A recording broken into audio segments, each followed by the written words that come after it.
Assalamualaikum warahmatullahi wabarakatuh.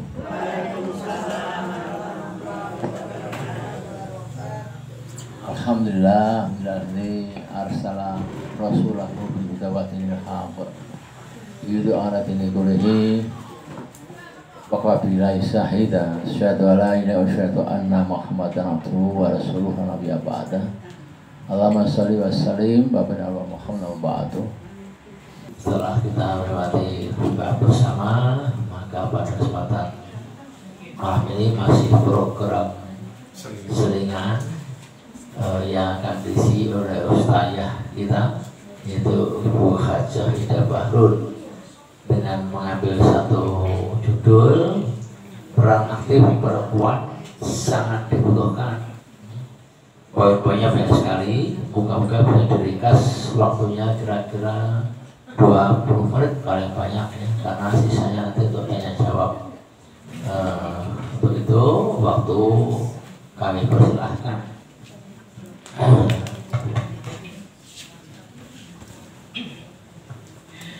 Bismillahirrahmanirrahim. Assalamualaikum warahmatullahi wabarakatuh. Waalaikumsalam warahmatullahi wabarakatuh. Alhamdulillahilladzi hadana li hadza wa ma kunna linahtadiya laula an hadanallah. Asyhadu an la ilaha illallah wa asyhadu anna Muhammadan abduhu wa rasuluh la nabiyya ba'dah. Allahumma shalli ala Muhammad wa ala ali Muhammad. Yang terhormat Ustadz Umar As-Siddiq dan ustadz-ustadz yang lain, kemudian yang saya hormati ibu-ibu jamaah Masjid Ar-Rahim, Mushola Ar-Rahim, juga anak-anak yang datang setia, saya perhatikan luar biasa, seorang anak yang setia selalu ikut kegiatan ini. Rasa syukur yang sedalam-dalamnya mari selalu kita panjatkan kehadirat Allah yang Maha Kuasa. Banyak rahmat yang selalu dicurahkan untuk kita, dan salah satu rahmat yang kita nikmati yaitu diizinkannya kita bersama-sama bersilaturahmi di tempat ini yang dikemas dalam acara kajian bubur Senenan, buka bersama Senenan. Ibu-ibu, bapak-bapak, mungkin ada sebagian ibu yang tadi baru saja bertemu dengan Angelina Sondah, ya. Konten yang ketemu tadi, Angelina Sondah 110. Habis bertemu Angelina Sondah, sekarang kalau ketemu neneknya Angelina. Angelina ini saya amati, memang beliau bersyafari dakwah, juga mencari dana juga untuk aneka kegiatan, termasuk kegiatan mensekolahkan anak-anak dengan biaya gratis. Ya, tadi salah satu tawarannya itu Mbak Angel menyiapkan Quran, kemudian Quran itu ditawarkan untuk diberi, ya disedekahkan, istilah sedekah. Mereka hendaknya bersedekah 5 juta satu Quran ini, kemudian Qurannya ditulisi permintaannya apa, kemudian Mbak Angel memeluk dan mendoakan agar apa yang dicita-citakan oleh sang pembeli tadi, atau sang dermawan, ya, bukan membeli, itu Qurannya sebagai sarana atau kenangan saja. Nah, itu sebuah termasuk sebuah upaya yang bagus. Ibu-ibu yang saya hormati, bapak ibu, bapak juga, bapak ibu tadi ibu semua kok. Ini bapak ibu, dari judul yang telah bapak ibu baca di situ, peran aktif perempuan sangat dibutuhkan. Ya, sebenarnya dibutuhkan di mana? Di dalam kehidupan gitu. Kalau ini pendek tapi rimanya saya buat bagus, perempuan sangat dibutuhkan. Nah, ibu, dan apalagi ini banyak yang perempuan di mana-mana. Kalau yang namanya pengajian perempuannya itu luar biasa, maka besok banyak yang masuk surga. Amin. Kalau ditakut-takuti Allah supaya perempuan itu ya sedikit yang masuk surga, nggak usah takut. Kalau itu jumlahnya kan mungkin 1/4 seandainya perempuannya sedikit ya maklum lah. Tetapi nyatanya perempuan itu banyak di mana-mana, Pak. Di mana-mana itu kegiatan perempuan itu luar biasa. Ibu dan Bapak, di sini Bapak Ibu baca bahwa mengapa perempuan itu dibutuhkan sekali di dalam kehidupan. Yang nomor 1 itu bahwa di semua lini kehidupan itu hampir semua perempuan itu dibutuhkan untuk melakukan sesuatu yang sesuai dengan kemampuannya. Termasuk misalnya tadi kemarin Pak Arison mengatakan di mana di kantor beliau kemudian ada PANG ya, anggota PANG perempuan itu apa? Mungkin mandi kemarin ya, mandi.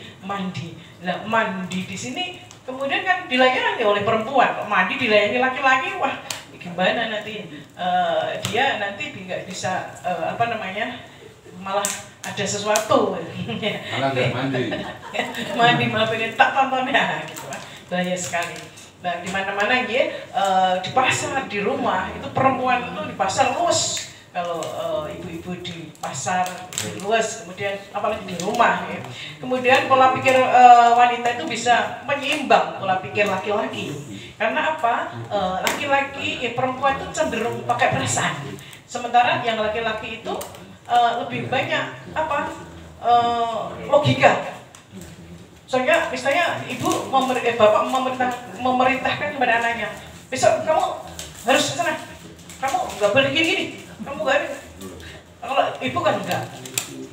Dulu saya gini, bapak bilang, kamu nggak boleh ikut kelompok remaja-remaja itu, nanti malah gerak benda. Misalnya, jadi ada kelompok remaja yang banyak disukai oleh remaja saat itu. Terus saya bilang, batin, bapak ikhlas, saya bilang gitu, bapak ikhlas. Terus kalau ibu sebagai penyebab niat bapakmu itu bagus supaya kamu nanti tidak ikut-ikutan kalau ada remajanya yang begini-begini. Terus saya dengarkan remaja-remaja itu sampai memberikan nyanyian gini, mama jangan marahin beta, dia cuma cium beta cuma-cuma. Wah, cuma-cuma. Itu lagunya itu begitu. Terus saya renung-renungan, sekarang untung bapak dulu melarang saya ikut-ikutan kelompok itu karena teman-teman saya ikut. Terus saya, terus alhamdulillah baru teringat setelah dewasa. Kemudian yang ketiga, kelembutan wanita itu bisa merontokkan keegoisan lelaki. Ya, ini terbukti. Contoh yang saya berikan, Nabi Musa ketika saat itu Firaun kan justru membunuh semua anak perempuan laki-laki, anak laki-laki dibunuh, khawatir akan merampas kekuasaannya. Tapi apa yang terjadi ketika Musa kecil dialirkan oleh Allah ke tempat kolam Siti Aisyah dan ditemukan apa kata Siti Aisyah? Ya mungkin dengan bahasanya yang lebih, jangan Thomas Mas Fir, jangan Thomas. Ini kan besok akan melanjutkan sama kita ya, maksudnya dia nanti kan akan memelihara kita, memelihara apa ya? Ya akan, kalau orang tua kan di usia tua kan akan yang akan menjadi, yang akan berbakti kepada. Nah, akhirnya kan itu luluh. Padahal dia yang pembunuh kejam, tapi malah itu tidak dibunuh. Nah, itu ibu-ibu, bapak-bapak yang saya hormati, di sini dasar berperan aktif. Mengapa seorang wanita ini harus berperan aktif? Di situ disebutkan di dalam surat An-Nahl ayat 97. Barang siapa yang mengerjakan amal soleh, baik laki-laki atau perempuan, dalam keadaan beriman, maka sesungguhnya akan kami berikan kepadanya kehidupan yang baik.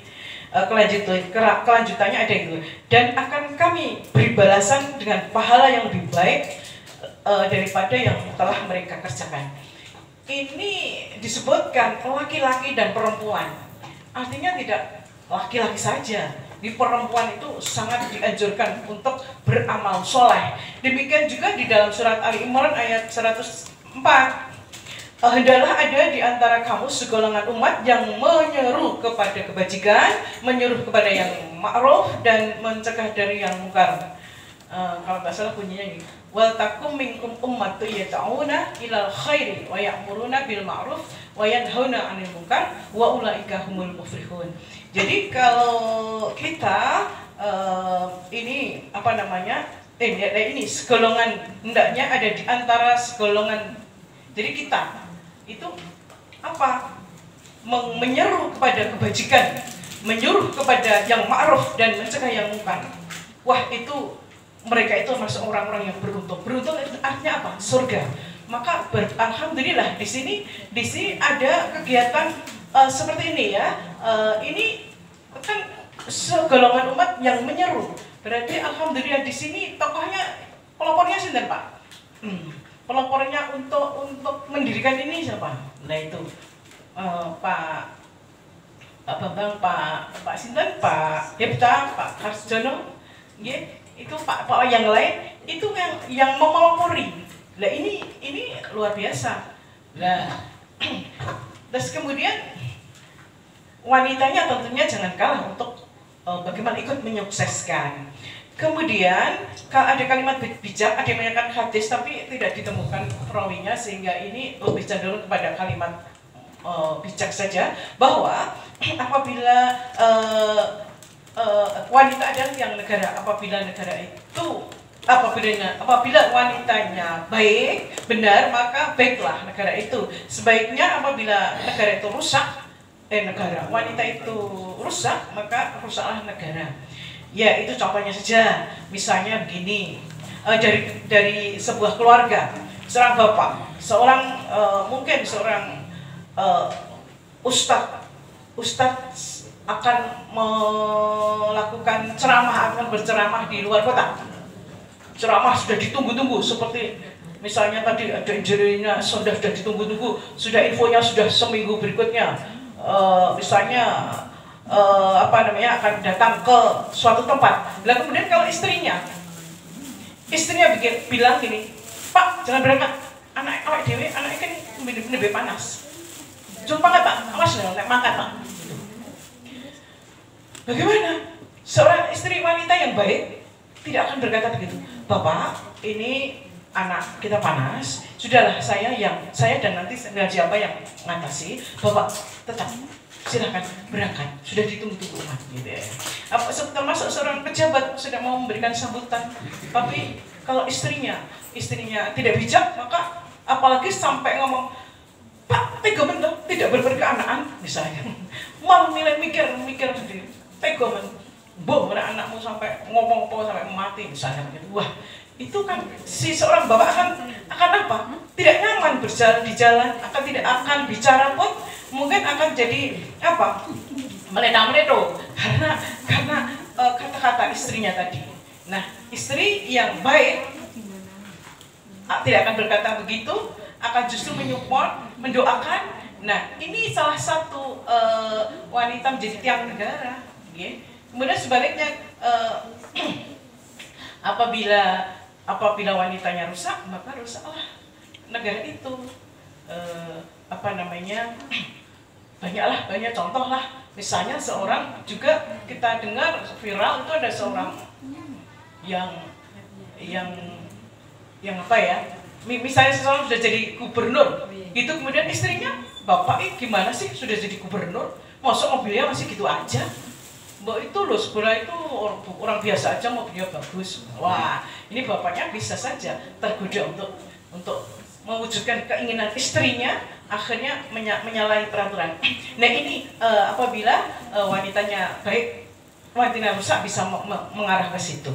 Bapak Ibu yang saya hormati, kemudian khairun nas anfa'uhum linnas, sebaik-baik manusia adalah yang bermanfaat bagi orang lain. Lah hendaknya wanita pun juga bermanfaat. Bapak Ibu yang saya hormati, lahan wanita berperan aktif, apa lahannya? Di situ disebutkan sebagai ibu. Sebagai ibu, lahannya sebagai ibu itu mengasuh, menyayangi, melindungi, membesarkan ya ibu dan bapak, kalau si ibu tadi mengasuh dan dia memiliki ilmu agama yang cukup, maka dia akan mengasuh dengan baik,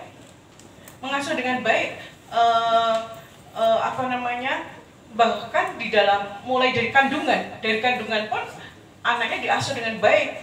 Ya, saya dulu belum baca ilmu ini gini sehingga tidak melakukan. Misalnya ibu mau sholat tahajud, yuk nak, perutnya dipegang, yuk nak, sholat dulu ya, sholat tahajud yuk, sholat tahajud dulu, terus kemudian, yuk nak, baca Quran ngaji dulu gitu ya. Itu ibu-ibu, jadi cucu-cucunya, putra-putranya bila hamil diingatkan gitu, melakukan kebaikan, anaknya diajak bicara gitu, itu ternyata nyambung. Jadi kalau ibu yang memiliki ilmu ilmu agama yang cukup akan begitu. Termasuk gini,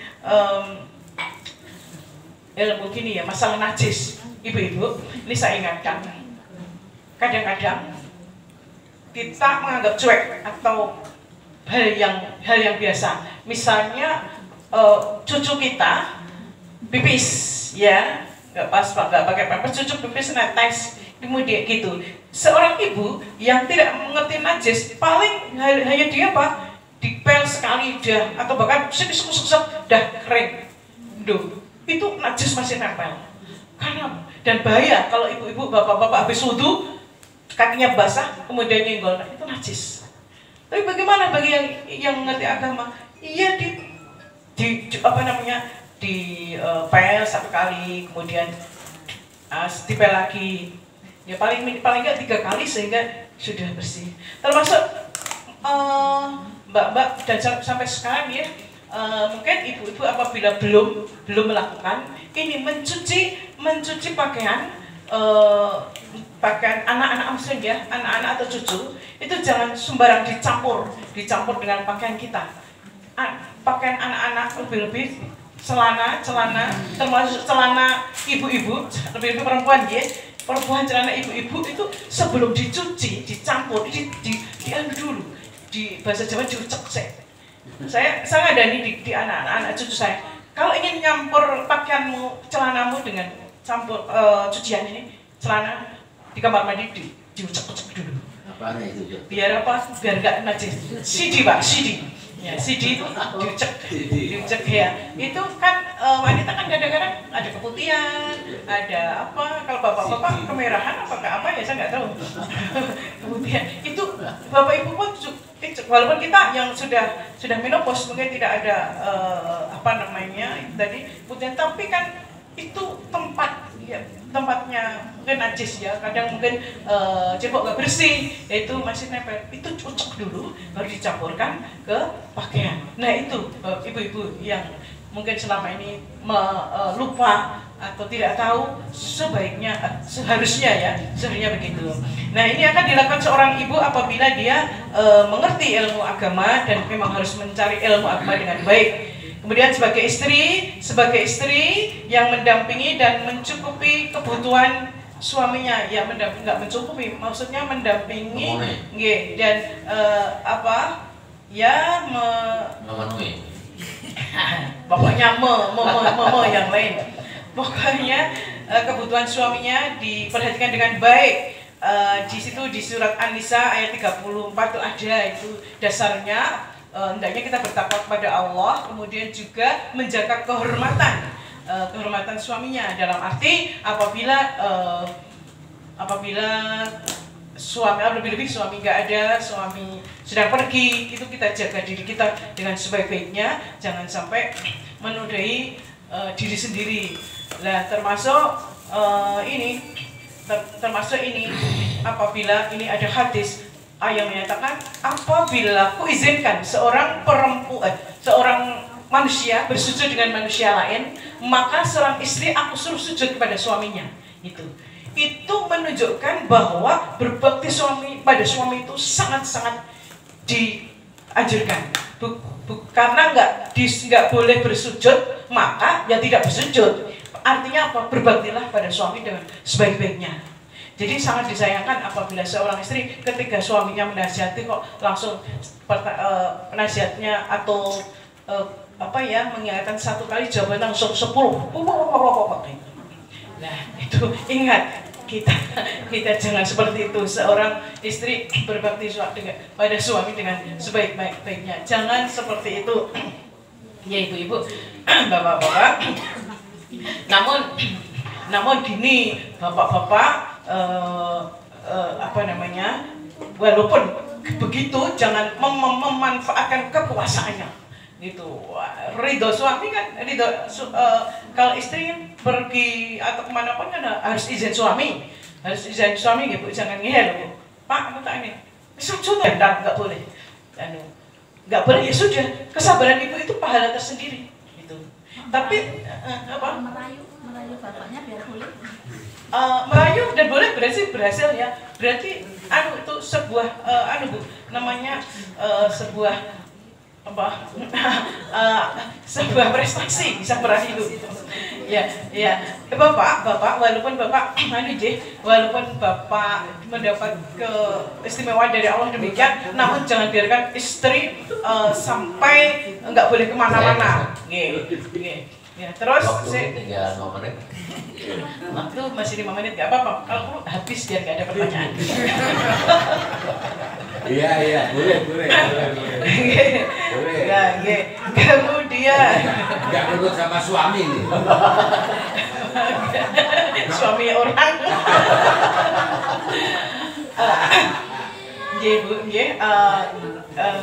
Jangan biarkan si istri mendekam di rumah, nggak boleh kemana-mana, jangan.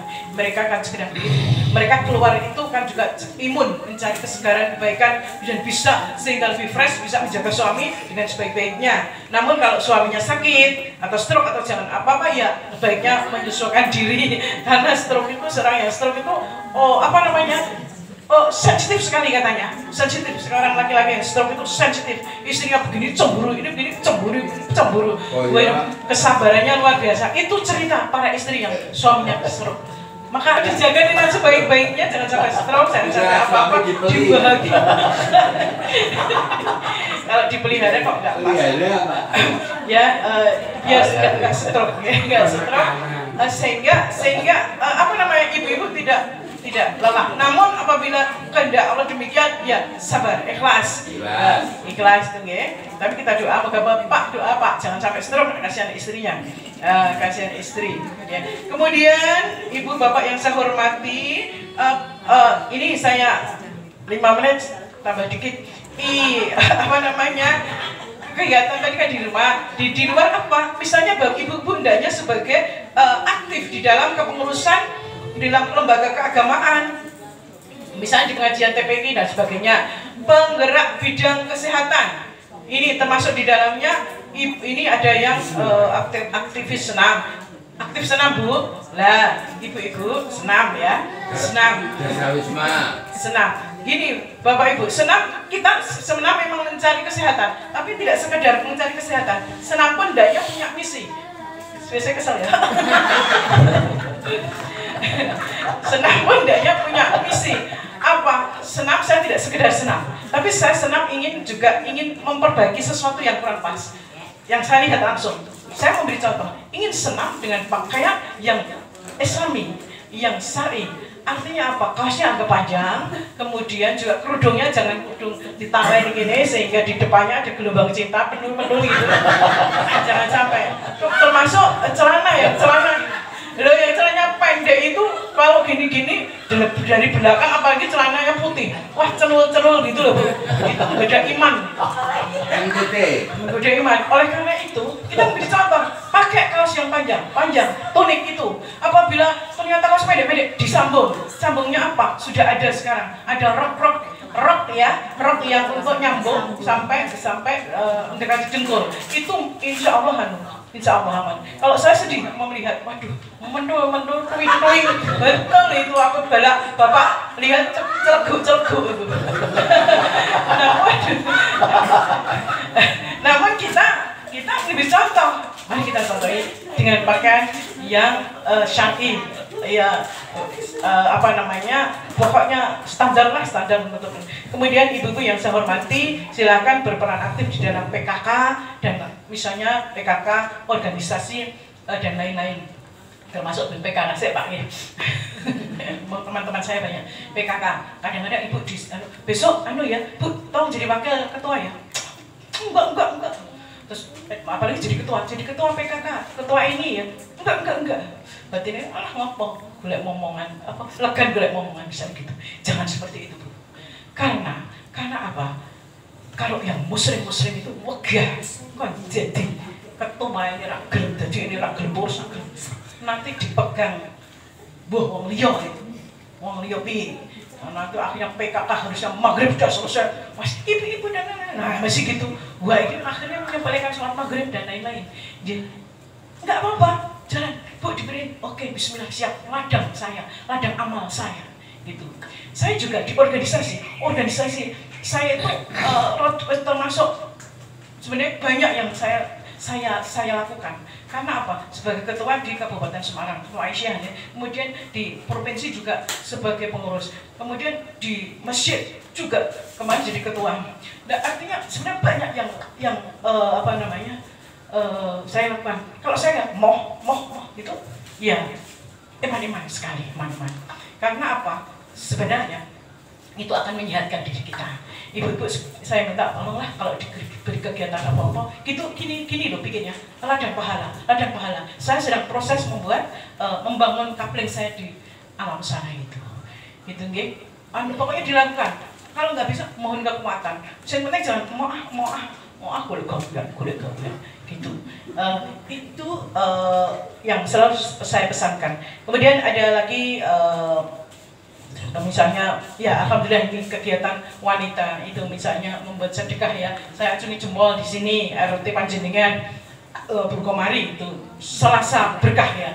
Selasa berkah itu luar biasa itu. Saya lihat, wih Pak gojek banyak banget. Alhamdulillah itu yang wah luar biasa itu, harus sebaiknya dilestarikan. Dan alhamdulillah Burkomari mampu, punya kemampuan itu. Saya ingin itu, tapi apa daya, bisanya baru kalau saya Rebu berkah baru bisa sedikit membungkuskan atau menyiapkan nasi di tepak-tepak begini untuk para kaum tunanetra.